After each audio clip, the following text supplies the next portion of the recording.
विश्व श्रेय दिवस पर टीबी मरीजों को पोषण पोटली का वितरण वाराणसी के काशी विद्यापीठ ब्लॉक स्थित मिसिरपुर सामुदायिक स्वास्थ्य केंद्र पर विश्व श्रेय दिवस के मौके पर अनुराग मातृ सदन की डायरेक्टर और वरिष्ठ स्त्री रोग विशेषज्ञ डॉक्टर स्वर्णलता सिंह ने 30 टीबी मरीजों को पोषण पोटली वितरित की। इस दौरान डॉक्टर स्वर्णलता सिंह ने कहा कि 2025 तक भारत को टीबी मुक्त बनाने के संकल्प से प्रेरित होकर उन्होंने टीबी मरीजों की पहचान कर उनके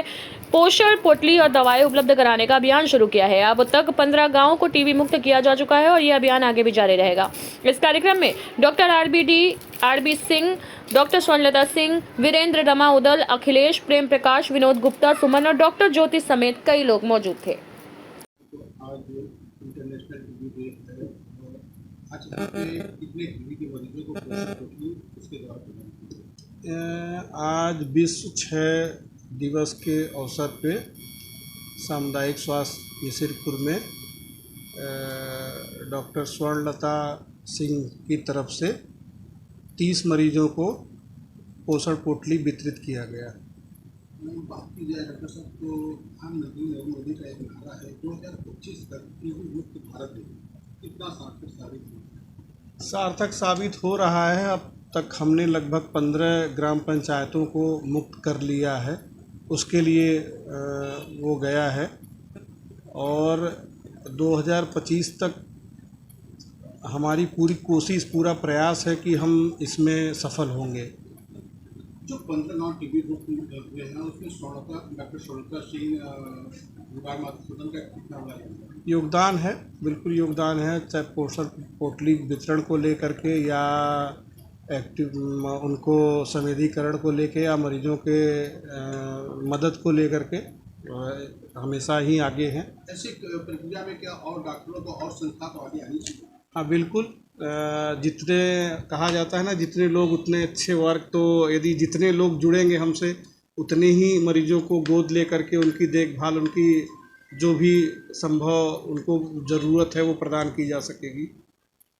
सभी लोग जानते हैं कि हम लोग का आज 24 मार्च इंटरनेशनल टीबी डे के रूप में हम लोग मनाते हैं इसको, और मेन इसका हम लोग का ये है उद्देश्य इसमें कि ये वैश्विक महामारी को कैसे हम लोग जीत सकते हैं, कैसे उसको हरा सकते हैं,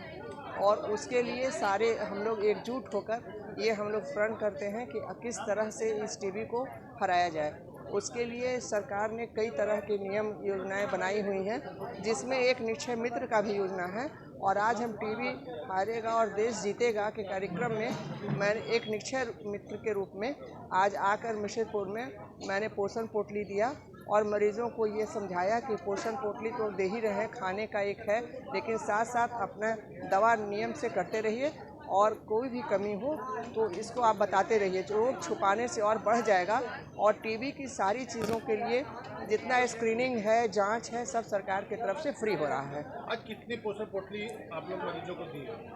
आज 30 पोषण पोटली दिया गया और साथ साथ उनके परिजनों को भी दिया गया, जिससे कि उनका ये टीबी फैले नहीं। जो मेरा कार्यक्रम ये चल रहा है ये आगे बढ़ जाए और मरीज़ को जो एक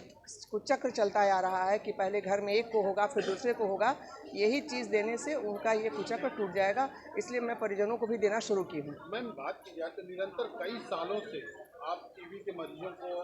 पोषण पोटली दे आ रही हैं और लगभग 15 गांव आपने टीबी मुक्त किए, तो क्या उद्देश्य था और कैसे? प्रधानमंत्री का जो एक